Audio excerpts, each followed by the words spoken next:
Nog steeds in Los Angeles, waar ik op bezoek ben bij Christopher Ciccone, de broer van Madonna. Hij was zowel zakelijk als privé haar steun en toeverlaat. Maar sinds een paar jaar hebben ze alle contact verbroken. So this is your apartment? It is. Yeah, and the first reaction I think everybody has, it's kind of small. You think? Yeah? Oh, well, there's more rooms, but this is the only one you get to see. This is everything we get to see. Okay, well, you would expect that Madonna's brother, who's played such an important part in her life, would live in a very grand apartment. Well, yeah. I'm not here all the time. I'm in Miami and New York a lot. So you have more houses. This is fine for me. Christopher profileert zich tegenwoordig als binnenhuisarchitect, kunstschilder en fotograaf. Yeah, you're famous for your butt pictures. There's a couple of them. Kijk, hier, hij is beroemd vanwege zijn blote billen. There's two better ones over there on the other wall. Is it your own butt? That one is not. No? No. Did you photograph your own butt? That's yours. De billen van de broer van Madonna. So. Yeah. Well, you give many interviews now about your sister, and your book, of course. Yeah. Yeah. Do you get sick and tired of it already? No, I'm okay. So far, when I get tired of it, I'll stop doing it. Yeah. Yeah. Because you always said, well, I don't want to be associated constantly with my sister, and now you've written this book, and everybody talks about it again. Yeah, except that the book defines me separate from her. Now I'm not just the brother. Now there's some meat to the bone. You know what I mean? Are there any pictures of you and her? Yeah, here. Right there. Kijk. This is you and her. When was it? Oh, God. Oh, probably about 10 years ago, 12 years ago. A party somewhere. I don't remember. Still happy together? I don't know. Do we look happy? What was the last time you met her or you spoke to her?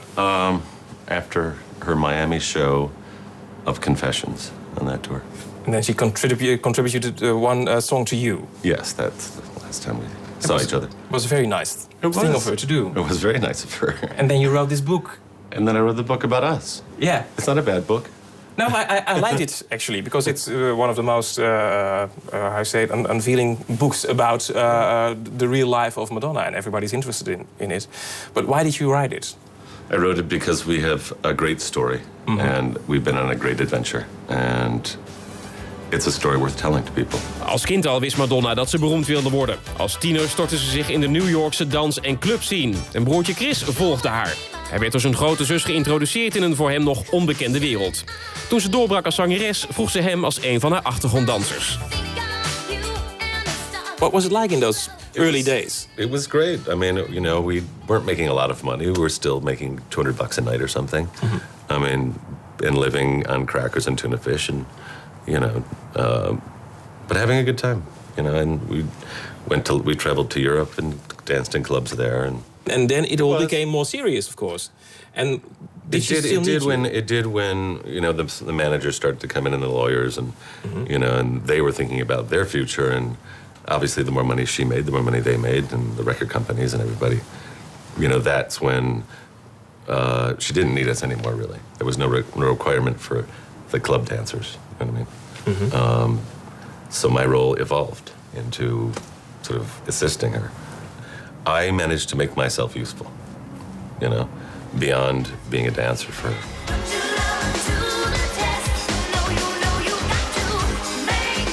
Christopher werd uiteindelijk de vaste kleedster van zijn zus achter de schermen.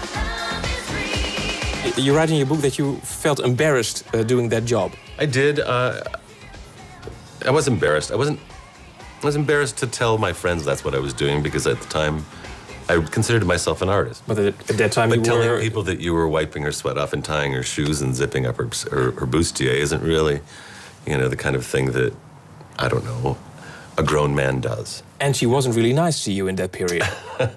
You mean backstage? Yeah, backstage. Well, that's just the nature of the beast. She shouted at you, swore at you, and it wasn't necessarily me that she was yelling at. It's just, you know, the excitement of the moment and the adrenaline running, and you know, you have to have a thick skin, you know, to have that, to do those kind of jobs, to work with those kind of people.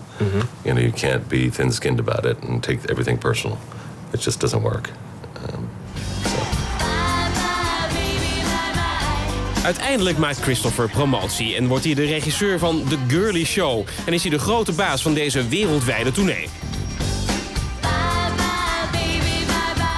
must have been fantastic to create such a big show with so much success. It was great. It was exhausting, but it was great. But you didn't have any experience in it, actually. No, it's frightening. I mean, it really is when there's 200 people standing in front of you and you're like, okay, here's the director of the show, and you have to prove yourself all the time, Yeah. Because people expect that you're there just because you're her brother, not because you know what you're doing.